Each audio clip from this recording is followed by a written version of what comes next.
नमस्कार दोस्तों, उम्मीद है आप सब बढ़िया होंगे। स्वागत है आप सभी का आपके अपने प्लेटफॉर्म एग्रीमेंटर्स पर। और आज के इस सेशन में हम एक इम्पॉर्टेंट और इंटरेस्टिंग टॉपिक को डिस्कस करने वाले हैं। ये टॉपिक आज के इस समय में काफ़ी महत्वपूर्ण है। आज हम बात करेंगे कि किस प्रकार से जेनेटिक मॉडिफिकेशन से जीनोम एडिटिंग क्रॉप तक भारतीय कृषि का सफ़र रहा है, और आज के समय में जीनोम एडिटिंग जो टेक्नोलॉजी है वो भारत की कृषि को किस प्रकार से बदल सकती है और आने वाले समय में इसकी क्या संभावनाएं हैं। तो चलिए आज के सेशन में इस पूरा टॉपिक को अंडरस्टैंड करने की कोशिश करते हैं कि ये जीनोम एडिटिंग और जेनेटिक मॉडिफिकेशन क्रॉप के बीच में क्या लड़ाई है और कौन जीत सकता है और किस प्रकार से भारतीय कृषि की जो दिशा और दशा है उसको बदल सकता है। तो चलिए सबसे पहले जानते हैं कि हमारे देश में जो जेनेटिक मॉडिफाइड क्रॉप्स हैं वो क्यों कहीं ना कहीं फेल होती नजर आ रही हैं, या फिर उसका हमने पूरा फायदा क्यों नहीं लिया।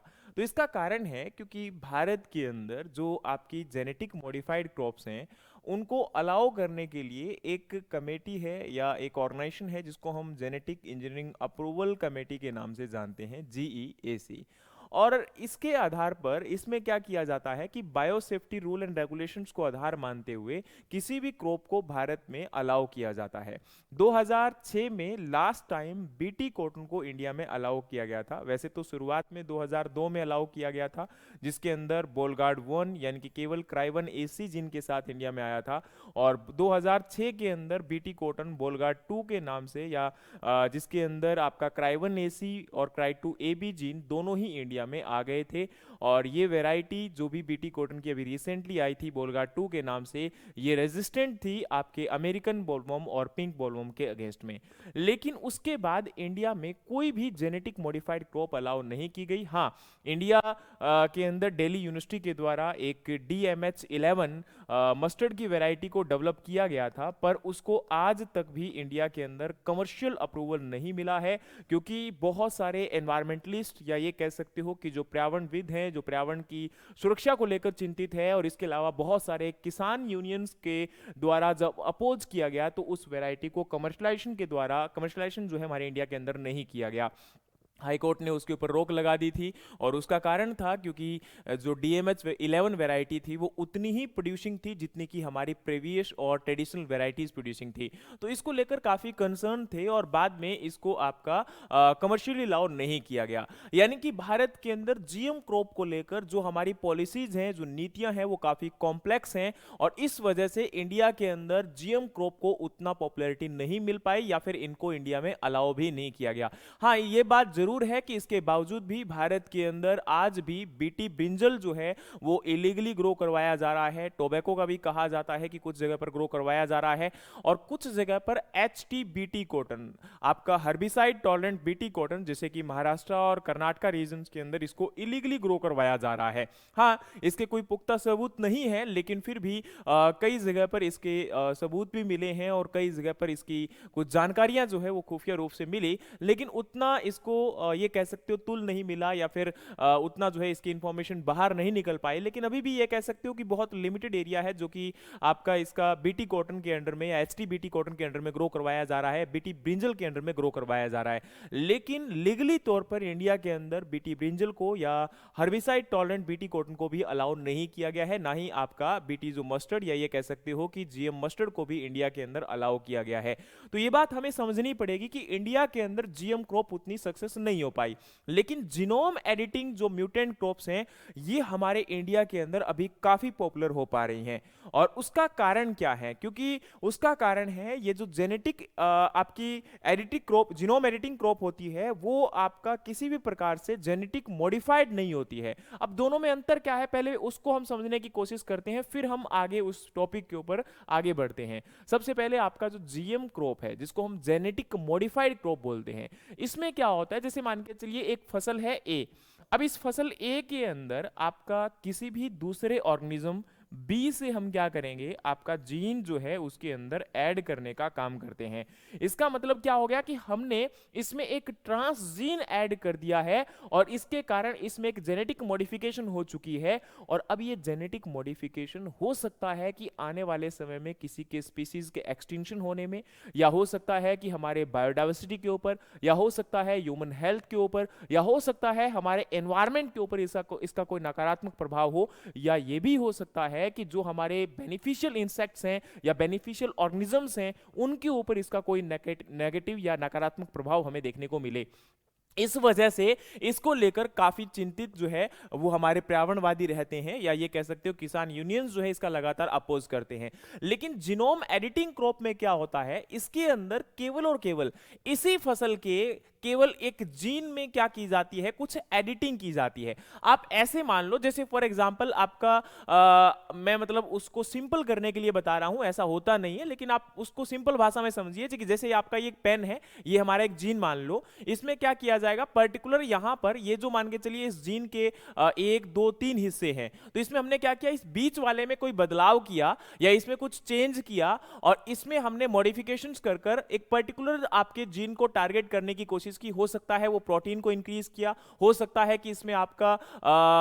किसी भी बीमारी के प्रति प्रतिरोधक क्षमता को हमने डाल दिया, या हो सकता है कि उसमें उपज हमने बढ़ाने की कोशिश की। तो कोई भी प्रकार से इस जीन के अंदर इसी में बदलाव किया जाता है, इसमें किसी दूसरे ऑर्गेनिज्म से लाके आपके जीन को एडिट नहीं किया जाता या ऐड नहीं किया जाता। जिससे क्या हो जाता है कि यहां पर ये आपका उस कैटेगरी में जो हम लोग पहले काउंट कर रहे थे जेनेटिक मॉडिफाइड, और उसकी वजह से एनवायरमेंट या पर्यावरण के ऊपर कोई नकारात्मक प्रभाव पड़ रहा था, वो अब नहीं देखने को मिलेगा। और इसीलिए इसको आज इंडिया के अंदर आपका अप्रूव किया जा रहा है और उस प्रकार से उतना फॉलो नहीं लिया जा रहा कि जिस प्रकार से जेनेटिक मॉडिफिकेशन क्रॉप का हमारे इंडिया में उतना अपोज हुआ था, उतना इसका नहीं हो रहा है। और उतनी इसमें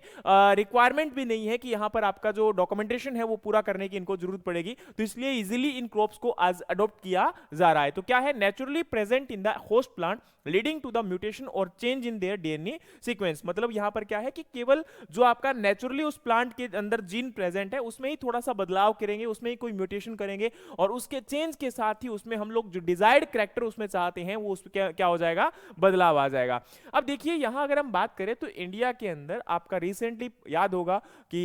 हमारे इस साल की शुरुआत में 2 वेराइटीज, एक संभा मसूरी और एक MTU 1010, इन दोनों वेराइटीज में आपका जीनोम एडिटिंग के साथ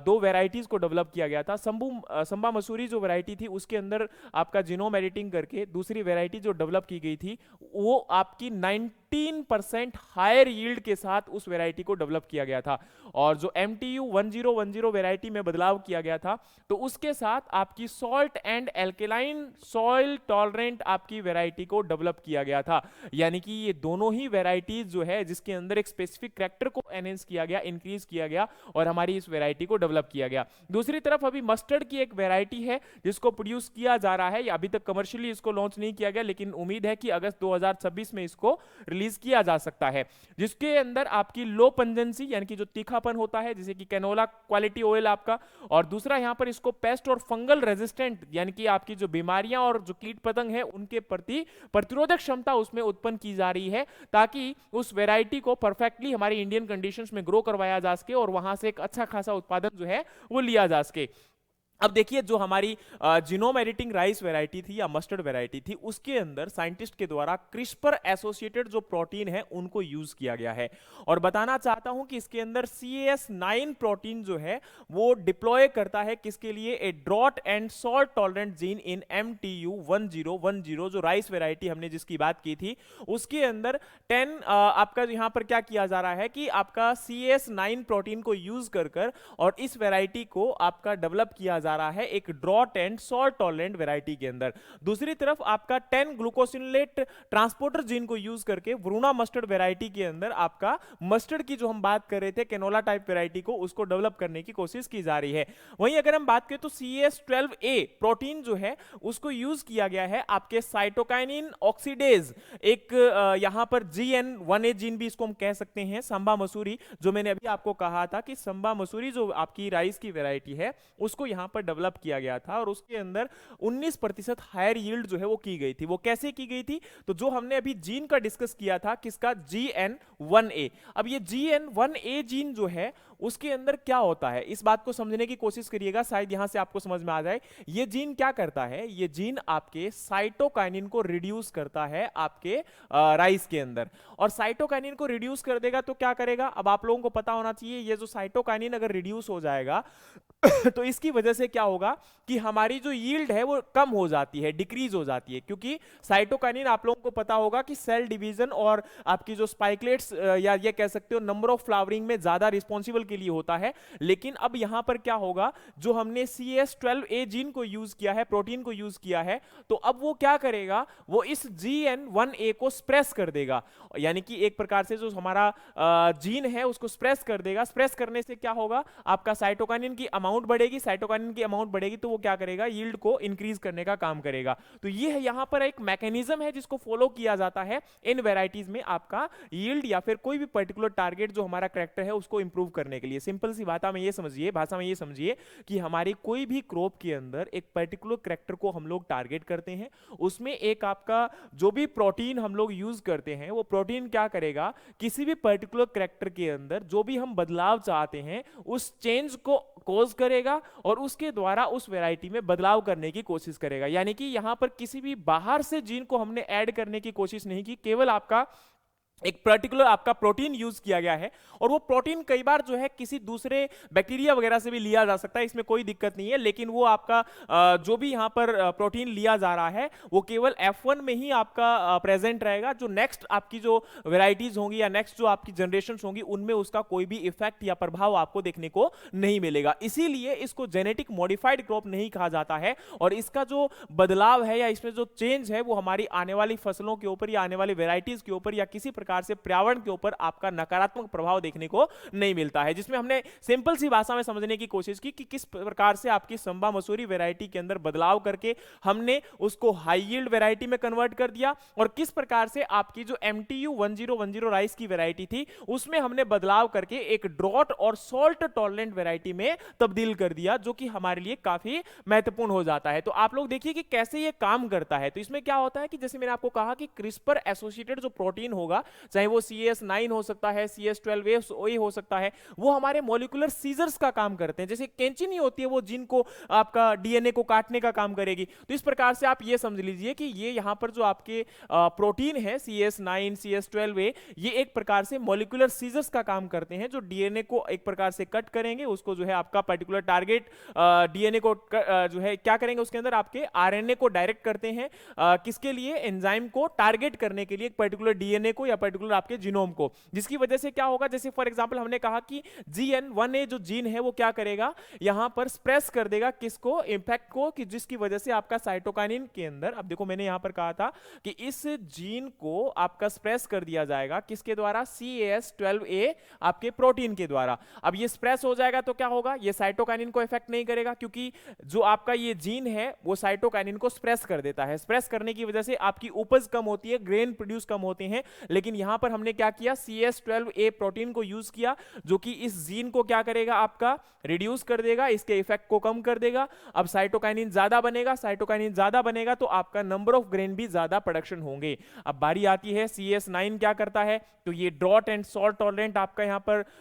वैरायटी, या ये कह सकते हो ड्रॉट एंड सॉल्ट टॉलरेंट आपकी प्रतिरोधक क्षमता को उत्पन्न करने में हेल्प करता है राइस में। CS12A क्या करता है? ये आपके साइटोकाइनिन ऑक्सीडेज जो जीन है उसको एक प्रकार से इंप्रूव करने में हेल्प करेगा, यानी कि साइटोकाइनिन के फॉर्मेशन को ज्यादा बनाने में कोशिश करेगा। वहीं पर CS protein only in first generation, later plant are the transgene free. अब यहां पर जो मैंने अभी आपको कहा था कि ये जो CS जैसे हमने जीन की बात की थी, ये एक्चुअली में एक बैक्टीरिया से लिए गए हैं, और ये प्रोटीन केवल और केवल पहली जनरेशन में ही प्रेजेंट होते हैं। आगे आने वाली जो जनरेशन होती हैं उनमें ये आपका ट्रांसजीन प्रेजेंट नहीं होता, वो बिल्कुल फ्री आपका होता है उससे, और आने वाली जनरेशन के अंदर उसका कोई प्रभाव भी आपका नहीं रहता है। वहीं अगर हम बात करेंगे तो अब हमारे इंडिया के अंदर जीनोम एडिटिंग जो वेराइटीज है उनको पुश किया जा रहा है, उनको नॉर्मल और ट्रेडिशनल वेराइटीज के कंसिडर किया जा रहा है, उनको किसी भी प्रकार से जैसे हमारे जो जीनोम मॉडिफाइड या कह सकते हो जेनेटिक मॉडिफाइड जो क्रॉप के रूल एंड रेगुलेशंस थे उनको फॉलो नहीं किया जाता, जो कि हमारे मार्च 2022 के मेमो में already ministry of environment and climate change के अंडर में फिक्स्ड है, उस प्रकार से उनको फॉलो नहीं किया जाता और उनको जो है आपका approval only at the institutional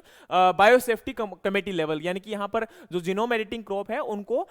institutional biosafety committee level पर ही आपका अप्रूव किया जा रहा है और फर्दर कमर्शियल रिलीज जो है उनको किया जा रहा है, ताकि उसको लेकर किसी भी प्रकार से कोई फर्दर कंसर्न ना हो पाए, क्योंकि इसमें किसी प्रकार से ऐसा तो है नहीं कोई impact generation to generation vary करेगा और फर्दर जो है वो किसी प्रकार से एनवायरमेंट या किसी प्रकार से आपका बायोडाइवर्सिटी को खतरा हो सकता है, तो इसलिए इसको अलाउ किया जा रहा है और इसको एक कन्वेंशनल वेराइटी की तरह ही ट्रीट किया जा रहा है। बात करें अभी इसके बजट को लेकर तो बताना चाहता हूं 2023-24 में 500 करोड़ रुपए इस पर्टिकुलर पर्पस के लिए एलोकेट किए गए थे, जिसके अंदर 310 करोड़ रुपए फील्ड क्रॉप के लिए, 120 करोड़ रुपए हॉर्टिकल्चर क्रॉप के लिए, 40 करोड़ रुपए एनिमल साइंस के लिए, 20 करोड़ रुपए फिशरीज के लिए, 10 करोड़ रुपए माइक्रो ऑर्गेनिजम्स के लिए। अभी तक लगभग 178 जीन को आइडेंटिफाई किया गया है 24 फील्ड क्रॉप के लिए और लगभग 43 जीन को आपका आइडेंटिफाई किया गया है 16 हॉर्टिकल्चर क्रॉप्स के लिए, जिसमें फर्दर अभी चाहते हैं कि हम लोग पर्टिकुलर कैरेक्टर को या ट्रेड को टारगेट कर उनमें डेवलपमेंट आपका कर सकें। जैसे आप लोग देख सकते हो राइस के अंदर टोटल 45 जीन को यहां पर टारगेट किया गया है, जो कि mainly higher yield, drought and salt tolerant, इसके अलावा कल्म स्ट्रेंथ यानी कि जो उसकी प्लांट की स्ट्रेंथ होती है गिरने से बचाने के लिए, लॉजिंग रेजिस्टेंस कॉज करने के लिए, ड्वार्फनेस उस प्लांट की हाइट को कम करने के लिए, disease and nematode resistant, herbicide tolerant, nitrogen and water use efficiency को इंक्रीज करने के लिए, आयरन बायोफोर्टिफिकेशन के लिए and domestication of the wild varieties. तो इन पर्टिकुलर ट्रेड्स को फॉलो करते हुए आपके 45 जीन्स को आइडेंटिफाई किया गया है, जिसके तहत आपकी राइस की वेराइटीज को मॉडिफाई किया जाएगा और उनको जीनोम एडिटिंग न्यू वेराइटीज के साथ आपका डेवलप किया जाएगा, ताकि वो वेराइटीज कमर्शियली तौर पर किसानों को अवेलेबल करवाई जा सके और किसान उनको यूज कर बेहतर आमदनी जो है वो ले सके, क्योंकि उत्पादन अगर ज्यादा बढ़ेगा तो किसानों की आमदनी के ऊपर भी फर्क पड़ेगा और हमारी जो फूड सिक्योरिटी है उसको भी एक प्रकार से बूस्टअप मिलेगा और इकोनॉमी जो हमारी इंडियन इकोनॉमी है वो भी आपकी जो है बेहतर कर पाएगी, या ये कह सकते हो कि इंडियन इकोनॉमी के अंदर एग्रीकल्चर का कंट्रीब्यूशन भी हम लोग इंक्रीज कर पाएंगे। तो अच्छे स्टेप्स हैं और यहां पर डिफरेंट डिफरेंट क्रॉप्स जैसे देख सकते हो wheat, maize, millet, chickpea, pigeon pea, उड़द, red lentil, cowpea, lathyrus, mustard, soybean, groundnut, sesamum, linseed, sunflower, cotton, sugarcane, इन सभी क्रॉप्स के अंदर अलग अलग जीन्स हैं जो अलग अलग आपके कैरेक्टर और जो है पर्टिकुलर ट्रेड को टारगेट कर रहे हैं और उनको हम लोग इंप्रूव करके फर्दर एक बेहतरीन वेराइटीज को डेवलप करना चाहते हैं और आने वाले समय के अंदर ये वेराइटीज ना कि एक बेटर परफॉर्मेंस करेगी बल्कि एक अच्छा उत्पादन देकर हमारे भारतीय अर्थव्यवस्था को आगे एक पुश करने का काम कर सकता है और हम लोग और बेहतर कर सकते हैं आने वाले समय के अंदर। तो देखते हैं इससे क्या फायदा होगा, लेकिन यहीं पर इसके साथ आपको बताना चाहता हूं कि ह्यूमन रिसोर्स एंड डेवलपमेंट की बात करें तो अभी तक साइंटिस्ट को हमारे इंडिया से भेजा जा रहा है यूएसए के अंदर, यूरोप, ऑस्ट्रेलिया, सिमिट, मैक्सिको, ताकि वहां से वो इन और जो आपकी जीनोम एडिटिंग टेक्नोलॉजीज है इसके ऊपर काम कर सकें और वहां से और बेहतर काम सीखकर हमारे इंडिया के अंदर रिसेंट डेवलपमेंट कर सकें। इसके अलावा अभी रिसेंटली जेनिफर दोदान, जिनको अभी 2020 के अंदर नोबेल प्राइज मिला था केमिस्ट्री के लिए, को डेवलपमेंट ऑफ क्रिस्पर CS9 जो आपका जी टेक्नोलॉजी है, और एक फ्रेंच माइक्रोबायोलॉजिस्ट है एमन्युएल कारपेंटर। तो अब यहाँ पर इनके साथ इंडिया के अंदर ICR में इनको बुलाया गया था, जहां पर जो है एक प्रकार से जिनोमिक इंस्टीट्यूट जो आपका है उसमें इनोवेटिव के लिए ICR जो साइंटिस्ट हैं और स्टूडेंट्स हैं उनको मीटिंग करवाई गई थी, या फिर ये कह सकते हो उनके साथ एक सेमिनार ऑर्गेनाइज करवाया गया था, जिससे उन लोगों को या हमारे देश के किसानों को हमारे देश के जो साइंटिस्ट हैं और स्टूडेंट्स हैं वो उनसे कुछ सीख सकें, उनसे कुछ हेल्प ले सकें, उनसे जो है आपका एक प्रकार से कोलैबोरेट करके और फर्दर जो है इंप्रूवमेंट कर सकें। इसके अलावा कुछ न्यू प्रोटीन भी आइडेंटिफाई किए गए हैं, GOCS9, CS लैम्बा, जो कि यहां पर उन्होंने उनको प्रोवाइड करवाने का काम किया है। इसके अलावा कुछ इंडिजिनस टूल जो कि हमारे सेंट्रल राइस रिसर्च इंस्टीट्यूट, जिसको हम लोग आपका national rice research institute Cuttack बोलते हैं, वहां पर TNPB प्रोटीन के ऊपर भी इसको यूज किया जा रहा है, जो कि आपका चीप है और इफेक्टिव भी है और आने वाले टाइम में इसको यूज कर हम लोग बेहतरीन राइस की वेराइटीज को भी डेवलप कर सकते हैं। तो यहां पर यह कहना पड़ेगा कि अभी काम किया जा रहा है और आने वाले टाइम में उम्मीद है कि कुछ अच्छा हम लोग डेवलप कर पाएंगे और जेनेटिक जो मॉडिफाइड क्रॉप्स हैं उनसे से हटकर और हम लोग जीनोम एडिटिंग की तरफ मूव कर सकते हैं, और किस प्रकार से ये हमारे भारतीय कृषि को बदल सकता है, इस प्रकार से आप यहाँ पर इसको समझ भी सकते हो कि पूरे लेक्चर के दौरान मैंने जो समझाने की कोशिश आपको की है। तो आप लोग ये समझिए कि जीनोम एडिटिंग वेराइटीज आज के समय में क्यों मैटर करती है, क्योंकि इससे हम लोग एक तो उपज को बढ़ा सकते हैं, स्ट्रेस टॉलरेंट, जैसे आपका कोई भी बायोटिक या एबायोटिक स्ट्रेस है तो उनको हम लोग यहाँ पर रिड्यूस कर सकते हैं, यानी कि जो प्रतिरोधक क्षमता है उसको बढ़ाया जा सकता है। इसके अलावा हम लोग यहाँ पर जो रेगुलेटरी हर्डल्स है वो इसमें ज्यादा आपके इंक्लूड नहीं होते हैं, जो कि हमारे जेनेटिक मॉडिफाइड क्रॉप्स में जो फॉलो करने पड़ते हैं वो हमारे यहाँ पर नहीं है। इसके अलावा फूड सिक्योरिटी, यानी कि हमारा जो फसल का उत्पादन बढ़ेगा तो जो फूड सिक्योरिटी है उसमें एक प्रकार से खाद्य सुरक्षा में आपका एड ऑन होगा, और सस्टेनेबिलिटी भी बहुत यहाँ पर इंप्रूव हो जाएगी, क्योंकि जिस प्रकार से हम लोग यहाँ पर इन वेराइटीज को स्ट्रेस टॉलरेंट बना रहे हैं, या फिर ये कह सकते हो इनके अंदर प्रतिरोधक क्षमता उत्पन्न कर रहे हैं बीमारियों के खिलाफ में, तो यहाँ पर आपका जो पेस्टिसाइड का एप्लीकेशन है या जो हर्बिसाइड्स वगैरह का एप्लीकेशन है वो भी रिड्यूस हो जाएगा, और एज वेल एज आपका इंडिया के अंदर नई इनोवेशन हम लोग लेकर आ सकते हैं जो कि एग्रीकल्चर को और ज्यादा बेहतर कर सकती हैं। तो बाकी आप लोग भी मुझे इस बात को जरूर बताइएगा कि आपको इस लेक्चर से क्या सीखने को मिला, और इसी प्रकार से हम लोग आप लोगों के लिए कोशिश करते रहते हैं कि समय समय पर कुछ अच्छा टॉपिक और खासकर जो करंट अफेयर के टॉपिक्स हैं उनको लेकर आएं और आपको समझाने की कोशिश करें या फिर आपके साथ शेयर करने की कोशिश करें। हो सकता है कि सेशंस के दौरान छोटी मोटी गलतियां हम लोगों से भी हो सकती है, तो उनको प्लीज आप नजरअंदाज ना करें, हमारे साथ डिस्कस भी करें, हमें बताने की कोशिश करें, क्योंकि हम भी आपके उन कमेंट से, आपके जो सुझाव हैं उनसे सीखते हैं और आगे और बेहतरीन करने की कोशिश करते हैं। लेकिन इसी प्रकार से एग्रीकल्चर नॉलेज को बढ़ाने के लिए, आपके साथ शेयर करने के लिए हम लोग लगातार काम करते रहेंगे। इसमें इसका आपका सहयोग बहुत जरूरी है, और वो सहयोग केवल यही है कि लाइक कीजिए, शेयर कीजिए और सब्सक्राइब कीजिए, और हमारे नीचे कमेंट बॉक्स में कमेंट भी करिए कि सेशन आपको कैसा लगा। जय हिंद, जय भारत।